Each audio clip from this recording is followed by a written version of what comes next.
கிறிஸ்துவுக்குள் அன்பானவர்களே, உங்களை சந்திப்பதில் மகிழ்ச்சி அடைகிறேன்.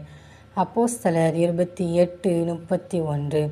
மிகுந்த தைரியத்துடனே தடையில்லாமல் தேவனுடைய ராஜ்யத்தை குறித்து பிரசங்கித்து கர்த்தராகிய இயேசு கிறிஸ்துவை பற்றிய விசேஷங்களை உபதேசித்து கொண்டிருந்தான். பிரியமானவர்களே, பவுலின் வாழ்க்கையில் அவர் ஏராளமான காரியங்களை எதிர்கொண்டார். தேவனை ஏற்றுக்கொண்ட பின் அவர் தேவனுக்காக அடிக்கப்பட்டார். ராயனுக்கு முன்பாக கொண்டு நிறுத்தப்பட்டார். ஒவ்வொரு சூழ்நிலையிலும் கர்த்தர் அவரோடு கூட இருந்தார்.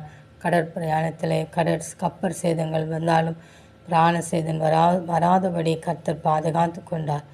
இப்படி எவ்வளவோ பிரச்சனைகளுக்கும் போராட்டங்களுக்கும் மத்தியிலே தேவன் அவரை உருவாக்கி கொண்டு வந்தார்.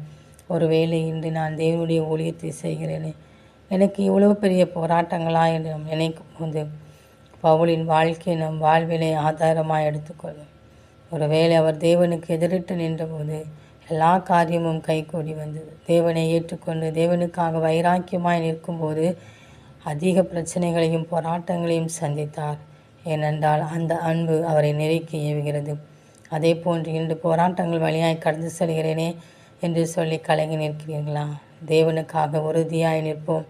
ஏற்ற வேளையில் தேவன் எல்லாவற்றையும் நம்மை நின்று நீக்கி போட்டு ஒரு திறந்த வாசலை பவுலின் வாழ்க்கையில் கொடுத்தவர் நம்முடைய வாழ்விலும் கொடுத்து தைரியத்துடனே தடையில்லாமல் அவருடைய ராஜ்யத்தை குறித்து பிரசங்கிக்கவும், அவருடைய வசனங்களை குறித்து தியானிக்கவும், மற்றவர்களோடு கூட சம்பாஷிக்கவும் கர்த்தர் நமக்கு ஒரு திறந்த வாசலை கட்டளையிட்டு தருவார்.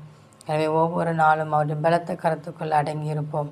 அந்த தேவனின் அன்பு கரங்களை நாம் பற்றி கொண்டு அவரோடு கூட வாழ்வோம். ஆமேன்.